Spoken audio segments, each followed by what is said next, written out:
Hello. Today's story is about our prophet Noah. Peace be upon him. First, please subscribe to the channel to receive all the new content. Allah Almighty sent Noah, peace be upon him, to his people after they had fallen into misguidance and disbelief in Allah.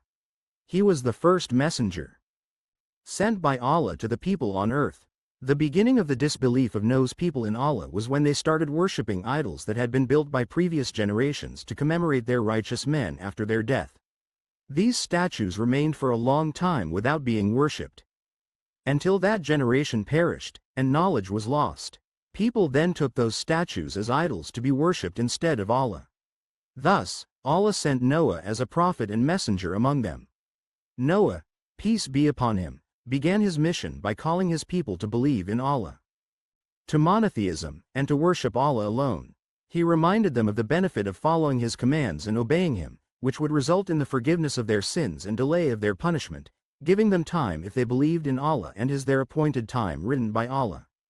Noah used various methods to invite his people to believe in Allah. However, when Noah would call his people to faith, they would flee from him and put their fingers in their ears to avoid hearing his words. They would also cover themselves with their clothes, insisting on their disbelief, and arrogantly persisting in their stubbornness.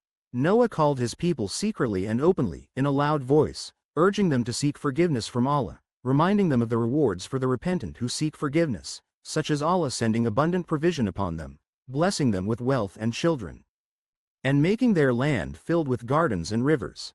Noah also reminded his people of Allah's greatness, which is evident in the creation of man in stages, starting as a drop, then a clot, then a lump. Then Allah creates bones and clothes them with flesh. Yet, Noah's people responded to his call with disobedience, opposition, and persistence in their disbelief and misguidance, and they plotted a great plot against their prophet. When Noah despaired of inviting his people, he supplicated against them, asking Allah to seal their hearts with their misguidance so they would not be guided to the truth. He then said, "My Lord, do not leave upon the earth from among the disbelievers an inhabitant. Indeed, if you leave them, they will mislead your servants and will not beget except wicked disbelievers." The ark was the miracle of Noah, as Allah instructed him to build it. When Allah's command came, and the oven, made of stone, overflowed with water, which Allah made a sign of his command's arrival, Allah commanded Noah to take on the ark a pair of every living creature, male and female. The ark sailed with them through the high waters, driven by the strong wind, forming waves like mountains. It is narrated that the height of the water reached 15 cubits, while another narration states it reached 80 cubits. The ark of Noah, peace be upon him, was made of wood. Noah started building the ark by Allah's command, bringing wood, making planks, placing them side by side, and securing them with nails. His people would pass by him and mock him for building the ark on dry land. It is worth noting that Noah's wife and son did not board the ark because of their disbelief and disobedience to their prophet. Noah called his son to board the ark before it sailed, inviting him in hopes that he would turn away from disbelief and join the believers on the ark. His son refused, seeking refuge in a high place, thinking it would protect him from the flood, believing he would survive. However, there was no refuge from Allah's command on that terrible day except for those to whom Allah granted mercy and salvation. After Allah saved Noah and those with him, the ark settled on Mount Judah, which some narrations identify as a mountain in the region, and other narrations as a mountain in Mosul.